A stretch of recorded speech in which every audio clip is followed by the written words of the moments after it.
ተለዋዋጭ በሆነው በምስራቅ አፍሪካና የቀይ ባህር ፖለቲካ ውስጥ ሰሞኑን የተለያዩ ዓለም አቀፍ መገናኛ ብዙሃን በፊት ለፊት ገጾቻቸው ከያዟቸው አንኳር ጉዳዮች ውስጥ አሜሪካ በቀይ ባህር ዳርቻ ቁልፍ ቦታ ላይ የምትገኘው በኤርትራ ላይ የጣለችውን ማዕቀብ ልታነሳ ነው የሚሉና ሌሎች አንኳር ጉዳዮችን በተለይም ደግሞ የኢፌዴሪ ውጭ ጉዳይ ሚኒስትር ዶክተር ጌዲዮን ጢሞቴዎስ ወደ አሜሪካ በተጓዙበት ወቅት ከአሜሪካ ውጭ ጉዳይ ሚኒስትር እናም ከምክትል ፕሬዝዳንት ማርክ ሩቢዮ ጋር በኢትዮጵያ ቀይ ባህርን እንድታገኝ የሚያስችል ስምምነት ተፈራረሙ የሚሉ በርካታ ዜናዎች ሲደመጡ ከርመዋል።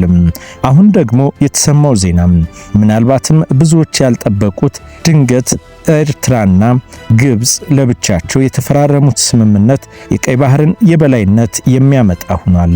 በሰሞኑ በተለይም አሜሪካ በቀይ ባህር ዳርቻ ቁልፍ ቦታ ላይ በምትገኘው በኤርትራ ላይ የጣለችው ማዕቀብ ልታነሳ መሆኑን የሚያመላክት የአሜሪካ መንግስት ውስጣዊ ሰነድ መመልከቱን ሮይተርስ የዜና ወኪል መዘገቡ የሚታወስ ነው። ይህ የአሜሪካ ውሳኔ ከአስመራ ጋር ያላትን ግንኙነት ለማሻሻልና ጎረቤት ሀገር ኢትዮጵያ ከኤርትራ ጋራ ወደ ጦርነት እንዳትገባ መልእክት ለማስተላለፍ ያለመ ነው ሲሉ ተንታኞች መናገራቸውን የዜና ወኪሉ መዘገቡ የሚታወስ ነው። አሜሪካ ለምን የኤርትራን ማዕቀብ ልታነሳ ጣለች? ይህንን ውሳኔ ጀርባ ምን አለ? የቀይ ባህር ስትራቴጂካዊቷ ሀገር ኤርትራ ይህን ውሳኔ የተወሰነላት ለኢትዮጵያ የቀይ ባህር ዳርቻ ልሰጥ ነው የሚሉ መላምቶችም አልጠፉም ነበር። አሜሪካ ከኢራን ጋር በገባችበት ጦርነት ምክንያት የሆርሙዝ ወሽመጥ በመዘጋቱ ከኤስያ ወደ ሜዲትራኒያን ባህር ዳርቻ ለሚደረገው የባህር ላይ ንግድ በቀይ ባህር ላይ የሚኖሩ ቁጥጥር አስፈላጊነትም አጉልቶታል። ይህ የቀጠናው ተለዋዋጭነትን የሚያሳይ የቀይ ባህርን ሌላኛው ጉሮሮነትን ፍንትው አድርጎ ያሳየ ነው። ከሁለት አስርት ዓመታት በላይ በጥላትነት የቆዩት ኢትዮጵያና ኤርትራ ጠቅላይ ሚኒስትር አብይ ወደ ስልጣን ከመጡ በኋላ ግንኙነታቸው ተሻሽሎ ነበር። የሁለቱ ሀገራት ወታደሮች ትግራይ ውስጥ በተካሄደው ደም አፋሳሽ ጦርነት በአንድ ጎራም ተሰልፈው ተዋግተዋል ይላል የሮይተርስ ዘገባ። ጦርነቱ አሜሪካ ዋነኛ ተሳታፊ በነበረችበት የፕሪቶሪያ ዘላቂ ሰላም ስምምነት ከተቃጨ በኋላ በኢትዮጵያና በኤርትራ መካከል የነበረው ወዳጅነት ተቀዛቅዞ ጠቅላይ ሚኒስትር አብይ በይፋ የባህር በር የማግኘት ፍላጎትን መናገር ከጀመሩ በኋላ ወደ ጥላትነት ተሸጋግረው ነበር።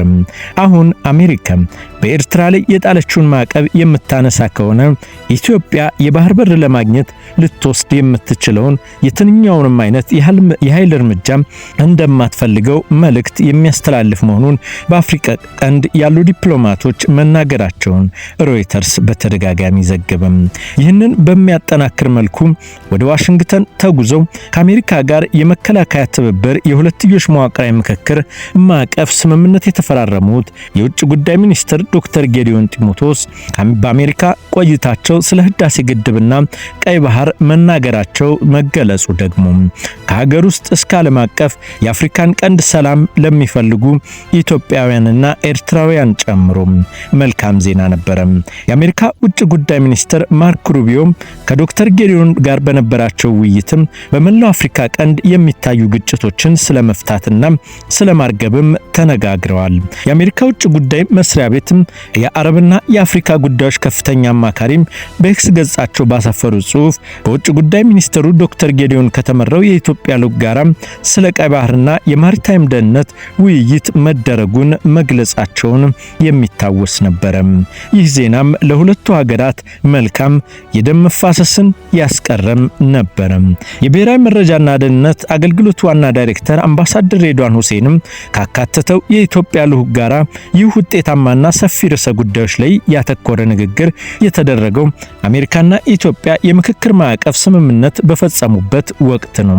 የተፈረመው የሁለትዮሽ መዋቅራዊ ምክክር ማዕቀፍ ስምምነትም የአሜሪካና የኢትዮጵያን ግንኙነት ለማጠናከር ያለመ እንደሆነ የውጭ ጉዳይ ሚኒስትር ሰኞ ግንቦት 3 ባወጣው መግለጫም አስታውቆ ነበር። የውጭ ጉዳይ ሚኒስትር ዶክተር ጌዲዮንም ኢትዮጵያን ሲወክሉ በአሜሪካ ውጭ ጉዳይ ሚኒስትር የፖለቲካ ጉዳዮች ምክትል ሚኒስትር ኤሊሴን ሁከር በዋሽንግተን ወክለው ፊርማቸውን አኑረዋል። ሁለቱ ሀገራት በዚህ ስምምነት ሁለትዮሽ ቀጠና በቀጠናዊና ዓለም አቀፋዊ ጉዳዮች ላይ በጋራ መስራትን መስማማታቸውን የውጭ ጉዳይ ሚኒስትሮቻቸው መግለጻቸው የሚታወስ ነው። የሚኒስትር መስሪያ ቤቱ መግለጫ እንደሚጠቁመው ስምምነቱ በሁለቱ ሀገራት መንግስታዊ መዋቅሮች መካከል ምክክር እንዲካሄድ የሚያስችል ነው።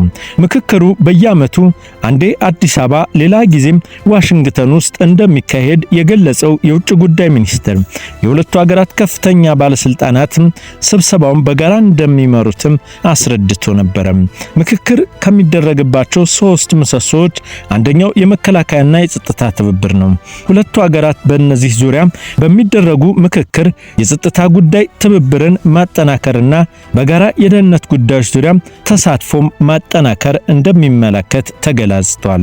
በቀጠናዊ ሰላማዊና መረጋጋትም በሚመለከትም የምክክሩ ክፍል ደግሞ የጋራ ጥቅምን እንዲሁም ቀጠናዊ ሰላምን እና ደህንነትን የሚያስጠብቁ አካሄዶችን መፈተሽና በትብብር መስራትም እንደሚያካትቱም ተገልጿል።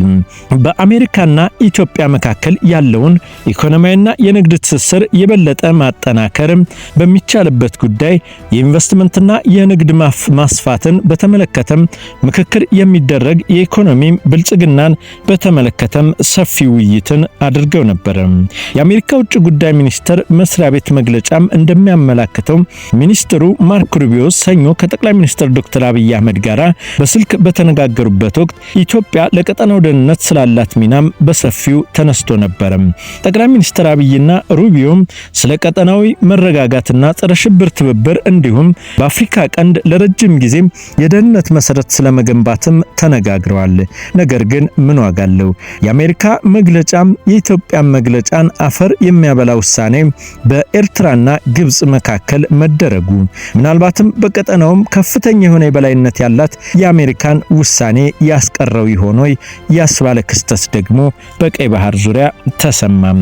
ቀይ ባህር ላይ የሚደረገውን የትራንስፖርት እንቅስቃሴና የወደብ ትስስርም የተመለከተ ስምምነት የተፈራረሙት ግብጽና ኤርትራ የቀይ ባህርን ጉዳይ የሚመለከተው የቀይ ባህር ጠረፍ አገራትን ብቻ እንደሆነ የሚገልጽ ሰነድን ተፈራረሙ። የግብጽ ውጭ ጉዳይ ሚኒስትር ዶክተር ባድር አብዲላቲ እና የግብጽ ትራንስፖርት ሚኒስትር ሌተናንት ጄኔራል ከማል አልዋዚር ግንቦት 8 ቀን 2018 ዓ.ም ከኤርትራው ፕሬዝዳንት ኢሳያስ አፈወርቂም ጋራ በዚህ ጉዳይ ላይ በሰፊው ተወያዩ።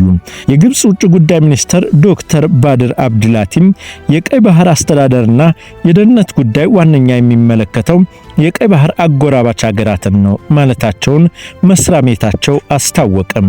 ይህ ውሳኔ ደግሞ አሜሪካ ከኢትዮጵያ ጋር ካደረገችው እንደዚሁም ደግሞ ኤርትራ ላይ ይነሳል ከተባለው ማዕቀብ በተቃራኒ ሆነ።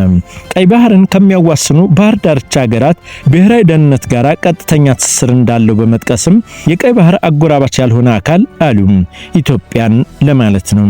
ቀይ ባህርን በሚመለከቱ ጉዳዮችም መግባት የለበትም በማለት ቀይ መስመራችን ነው ሲሉም ገለጹ። የግብጽ ውጭ ጉዳይ ሚኒስትር ቀጠሉ። ዶክተር ባድር አብዲላቲ ኤርትራ ቀይ ባህርን በማስተዳደር ረገድ ያላትን ዓላማ ግብጽ ትደግፋለች፣ ለቀይ ባህር አጎራባች ሀገራትም አንድነትና ሉዓላዊነትም እውቅና ትሰጣለች ሲሉ የቀይ ባህር ጉዳይ ከኤርትራም አልፎ የግብጽም የደህንነት ጉዳይ መሆኑን ተናገሩ። የኤርትራ ማስታወቂያ ሚኒስትር የማነ ገብረ መስቀልም በኤክስ ገጻቸው ላይ ባሰፈሩ ጽሑፍ ሁለቱ ሀገራት የባህር ላይ ትራንስፖርት ስምምነትን የተፈራረሙት በነጻነት የሚመራ የዓለም አቀፍ የባህር ትራንስፖርት እንቅስቃሴን መርህን መሰረት በማድረግ በዘርፉ ትብብርን ለማጠናከር እንደሆነም ጠቀሱ። የኤርትራ የትራንስፖርት ኮሚኒኬሽን ሚኒስትር አቶ ብርሃን ተስፋ ስላሴም ከግብጽ የትራንስፖርት ሚኒስትር ሌተናንት ጄኔራል ኢንጂነር ከማል አልዋዚር ጋር ስምምነቱን ፈረሙ። የግብጽ ትራንስፖርት ሚኒስትር ሌተናንት ጄኔራል ከማል አልዋዚም ካይሮ የአስመራን ወደብና የባህር ትራንስፖርት ልማትን መደገፍ ትሻላለች ማለታቸውም ተዘገበ። በባህር ትራንስፖርት ዘርፍና በቀይ ባህር በኩል የግብጽ የግብጽና የኤርትራን ወደቦችም የሚያስተሳስረው የካርጎ እንቅስቃሴ በተመለከተም የተደረሱ ስምምነቶችም አሞካሽቷል። ሁለቱ ሀገራት ቀጠናዊና ዓለም አቀፋዊ ጉዳዮች ዙሪያ መወያየታቸውን ነው የተዘገበው። ፕሬዝዳንት ኢሳያስ ከግብጽ ባለስልጣናት ጋር ውይይት ባደረጉበት ወቅት ላይ በትራንስፖርት ኢነርጂና የማዕድን ቁፋሮ ዘርፎች የተሰማሩ የግብጽ ኩባንያዎችም ኃላፊዎችም መገኘታቸውን ነው የተዘገበው። የኤርትራ ማስታወቂያ ሚኒስትር የማነ ገብረ መስቀልም በኤክስ ገጻቸው ባሰፈሩ ጽሑፍ በሁለቱ ሀገራት ባለስልጣኖች መካከል የተደረጉ ውይይቶችም የጋራ ጠቀሜታቸው ባላቸው ቀጠናዊና ዓለም አቀፋዊ ጉዳዮች ዙሪያ ሁሉን አቀፍ የሁለትዮሽ ትስስርን ማሳደግን የተመለከቱ ናቸውም ተባለም።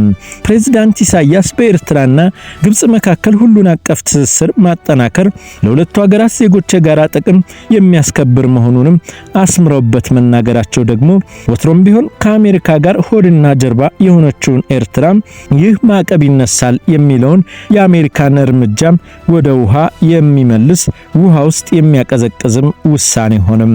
ከዚህ ውሳኔ በኋላ የአሜሪካ ውጭ ጉዳይ ሚኒስተር በተለይም የአፍሪካ ቀንድን በተመለከተ ምንም አይነት ምላሽ ባይሰጥም ኤርትራ ከግብጽ የንግድ ተቋማት ጋር የጋራ ፕሮጀክቶች ላይ ለመሳተፍም ዝግጁ መሆኗን ግን ተጠቅሷል። ከኤርትራና ግብጽ ጋር ቁልፍ በሆኑም በወጡ መግለጫዎችም የካይሮ ባለስልጣናት ጉብኝት የሁለቱ ሀገራት የወንድማማችነትን ትብብር ማሳያ በማለት ነው የገለጹትም። ሁለቱ ሀገራት የንግድ ምጣኔ ሀብት ትስስርን ማጠናከርም እንደሚሹም ደግሞ ሌላኛው ለስምምነቱ ሽፋን የተሰጠበት ጉዳይ ሆኗል። ያለፈው ዓመት መባቻ ላይ ኤርትራ ፕሬዝዳንት ለይፋዊ የሥራ ጉብኝት ወደ ካይሮ ማቅናታቸውም ይታወሳል። ከኢትዮጵያ ጋር በታላቁ ህዳሴ ግድብ የምትወዛገበው ግብጽ ከአስመራ ጋር ያላትን ግንኙነትም እያጠናከረች መጥታለች። ለዚህ ደግሞ ዋነኛ ምክንያቷም ኢትዮጵያ የታላቁ ህዳሴ ግድብን ገንብታ ማጠናቀቋን ምክንያት በማድረግም በቀይ ባህር ላይ የምታንቀሳቀሰው የትኛውም ኃይል ስጋቴ ነው በሚልና የቀይ ባህር የበላይነትን መነጠቃለው በሚል ስጋት መሆኑን የአብዛኞቹ የፖለቲካና ከባቢያዊ ሁኔታዎች ተንታኞች ያስረዳሉ። ኢትዮጵያ የቀይ ባህር ፍላጎትን በተደጋጋሚ መግለጿን ስትቀጥል ከኤርትራ ጋር ያላት ግንኙነትም ውጥረትም አጥልቶበት ቆይቷል። በሌላ በኩል በኢራን ጦርነት ምክንያት የሆርሙዞች መጥመዘጋት ያሳሰባት አሜሪካም የኤርትራን ማዕቀቦች እንደምታነሳ የገለጸች ቢሆንም ይህ ኤርትራን የቀይ ባህር ስትራቴጂካዊ አጋር የማድረግ አካል እንደሆነም ይታመናል። አሜሪካ ኢትዮጵያ ላይ የተጣለው የመሳሪያ ማዕቀብን አንስታለች። ባለፈው ሳምንት ከአሜሪካ ጋር የመከላከያ ትብብር የሁለትዮሽ መዋቅራዊ ምክክር ማዕቀፍ ስምምነት የተፈራረሙት የውጭ ጉዳይ ሚኒስትር ዶክተር ጌዲዮን ጢሞቴዎስም በዋሽንግተን ቆይታቸው ስለ ህዳሴ ግድብና ቀይ ባህር መነጋገራቸው ቢገለጽም የግብጽ ውጭ ጉዳይ ሚኒስትር ባወጣው መግለጫ ኤርትራ ሉዓላዊትና የግዛት አንድነቷን እንድትጠብቅ ካይሮ ድጋፍ ታደርጋለች ማለትም ከዚህ ስምምነት ጀርባ ያለው ጉዳይ ግብጽንም ያሳስባል ማለታቸው ነው። ግብጽ በሱዳንና ሶማሊያ ደህንነትና መረጋጋት እንዲሰፍን እንደምትሻና ጉዳያቸውም የግብጽ ብሔራዊ ደህንነትን ተቀጥላ እንደሆነ ተገልጿል። በተጨማሪም ሁለቱ ሀገራት የምጣኔ ሀብትና የንግድ ትስስራቸውን ከሚያጠናክሩባቸው ዘርፎች መካከል የማዕድን፣ የትራንስፖርት፣ የመድኃኒት አቅርቦትና የአሳ ምርትም ተጠቅሰዋል ሲል የዘገበው ቢቢሲ ነው። ክቡራትና ክቡራን የጋፋት ኒውስ ቤተሰቦቻችን ስላዳመጣችሁን እናመሰግናለን። የዩቲዩብ ቻናላችን ሰብስክራይብ፣ ኮሜንት፣ ላይክ እና ሼር ያድርጉም።